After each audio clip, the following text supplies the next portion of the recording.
যোৱা 4 তাৰিখে কোকৰাঝাৰ মাগুৰমাৰীত মেদ ব্ৰহ্ম নামৰ এগৰাকী ব্যক্তিয়ে আৰু তাৰ লগৰীয়া দুয়োগৰাকী ব্যক্তিয়ে যেতিয়া এজন উদয় ব্ৰহ্ম নামৰ ঘৰৰ পৰা গৰু কিনি পেলাই তেওঁ আহি আছিল আৰু ইয়াত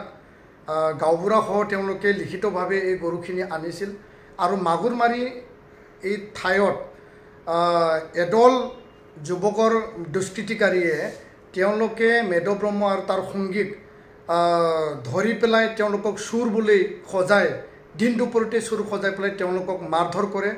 আৰু পিছফালৰ হাত আগপিনৰ হাত ভৰি বান্ধি পেলাই তেওঁলোকক অপৰ্যুপৰি আক্ৰমণ কৰে আৰু সেই আক্ৰমণ ছ'চিয়েল মিডিয়াত বৰ্তমান ভাইৰেল হৈছে আৰু সমগ্ৰ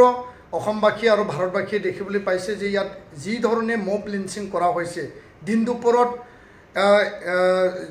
যি দুয়োগৰাকী যি নিৰীহ মানে লোকক যি ধৰণে আক্ৰমণ কৰা হ'ল এইটো এটা বৰ্বৰতা মানৱতাৰ ওপৰত এটা বৰ্বৰ আক্ৰমণ আৰু এই মব লিঞ্চিং আমি কোনো কাৰণত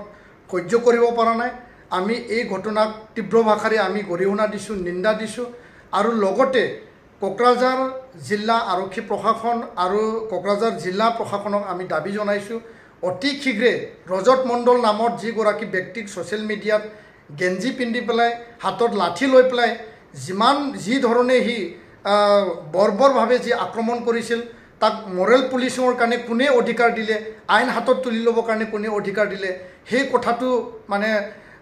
অসমত আইন শৃংখলাৰ যি পৰিৱেশ সেই পৰিৱেশত তেনে এজন ব্যক্তিয়ে যি ধৰণে আইনটো হাতত তুলি লৈ পেলাই আক্ৰমণ কৰিলে নিৰীহ লোকৰ ওপৰত সেই আক্ৰমণে আমাক আঘাত দিছে আৰু ইয়াৰ কাৰণে কোকৰাঝাৰ জিলা আৰক্ষী প্ৰশাসন আৰু জিলা প্ৰশাসনক আমি দাবী জনাইছোঁ ৰজত মণ্ডলক অতি শীঘ্ৰে কৰায়ত্ব কৰিব লাগে অতি শীঘ্ৰে তেওঁক গ্ৰেপ্তাৰ কৰিব লাগে আৰু তাক আইনীগতভাৱে যি ধৰণে শাস্তি দিব লাগে কঠোৰৰ পৰা কঠোৰতম শাস্তি দিব লাগে কোনো কাৰণত ৰজত মণ্ডল সাৰি যাব যাতে নোৱাৰে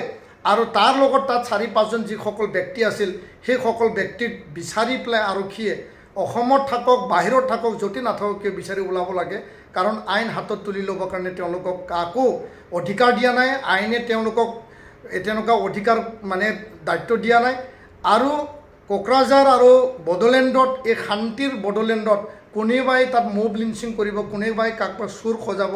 কোনোবাই সাধাৰণ খেতিয়ক নিৰীহ মানুহক মানে খেতিৰ বাবে গৰু কিনি অনা মানুহ যদি চুৰ সজায় সেই কথাটো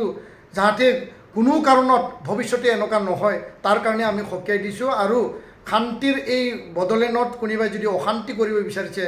ইয়াৰ আমি মানে কঠোৰ ভাষাৰে আমি প্ৰত্যাহ্বান জনাইছোঁ আৰু ইয়াত পৰিণতি বিষম হ'ব বুলি আমি দৃঢ় মানে তাৰে আমি প্ৰকাশ কৰিছোঁ।